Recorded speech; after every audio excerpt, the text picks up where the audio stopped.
एक गांव में एक चुड़ैल रहती थी। उसके बारे में कहा जाता था कि वह रात को गांव में घूमती है और अकेले लोगों को परेशान करती है। गांव वाले उससे बहुत डरते थे और रात में बाहर निकलने से कतराते थे। चुड़ैल की कहानी ये थी कि वह पहले एक साधारण औरत थी, लेकिन उसकी मौत के बाद वह चुड़ैल बन गई। कहते हैं कि उसकी मौत एक हादसे में हुई थी और उसकी आत्मा को शांति नहीं मिल पाई। वह अपनी अधूरी इच्छाओं के चलते चुड़ैल बन गई। गांव के एक बहादुर व्यक्ति ने यह ठान लिया कि वह इस चुड़ैल से गांव को मुक्त करेगा।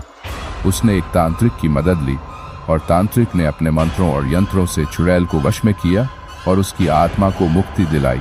इसके बाद गांव में फिर कभी उस चुड़ैल का नामो निशान नहीं रहा और गांव वाले चैन से रहने लगे।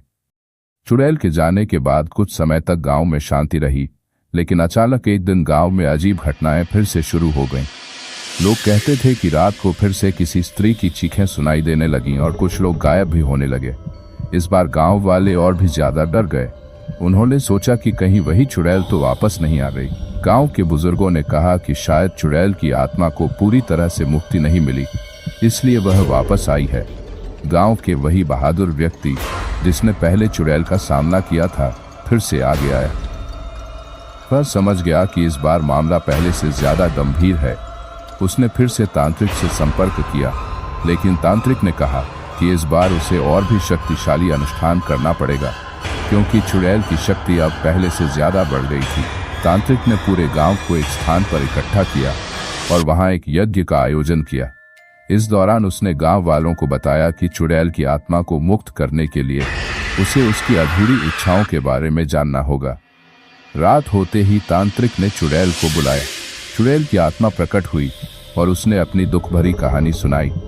उसने बताया कि उसकी मौत एक साजिश के तहत की गई थी और जब तक उसका बदला नहीं लिया जाएगा, उसकी आत्मा को शांति नहीं मिलेगी। तांत्रिक और गांव के लोगों ने चुड़ैल की मदद करने का वादा किया। उन्होंने उस साजिश का पता लगाया और दोषियों को सजा दिलाई। इसके बाद चुड़ैल की आत्मा को मुक्ति मिल गई और गांव में फिर से शांति छा गई। इस घटना के बाद गांव के लोग समझ गए कि कभी कभी बुरी आत्माओं का भी कोई कारण होता है। लोग अब बिना डर के रात में भी बाहर निकलने लगे थे। गांव के बच्चों ने फिर से रात में खेलना शुरू कर दिया और हर ओर खुशी का माहौल था। लेकिन कुछ महीनों बाद गांव के पास के जंगल में अजीब घटनाएं होने लगी। लकड़हारे और शिकारी बताते थे कि वहां रात के समय अजीब सी आवाजें आती हैं और कोई परछाई पेड़ों के बीच तेज से उड़ती है। धीरे धीरे यह खबर पूरे गांव में फैल गई और लोग डरने लगे कि कहीं यह चुड़ैल की ही कोई शेष शक्ति तो नहीं है। वह बहादुर व्यक्ति जिसने पहले चुड़ैल से गांव को मुक्ति दिलाई थी, उसने सोचा कि वह इस रहस्य का पता लगाएगा। उसने कुछ युवाओं को साथ लिया और जंगल में जाने का फैसला किया। वे सभी रात में जंगल में गए और उन आवाजों और परछाइयों के पीछे का सच जानने की कोशिश करने लगे। जंगल के बीच में पहुंचने पर उन्हें एक पुराना टूटता फूटता हुआ मंदिर मिला, जिसके बारे में गांव में बहुत कम लोग जानते थे।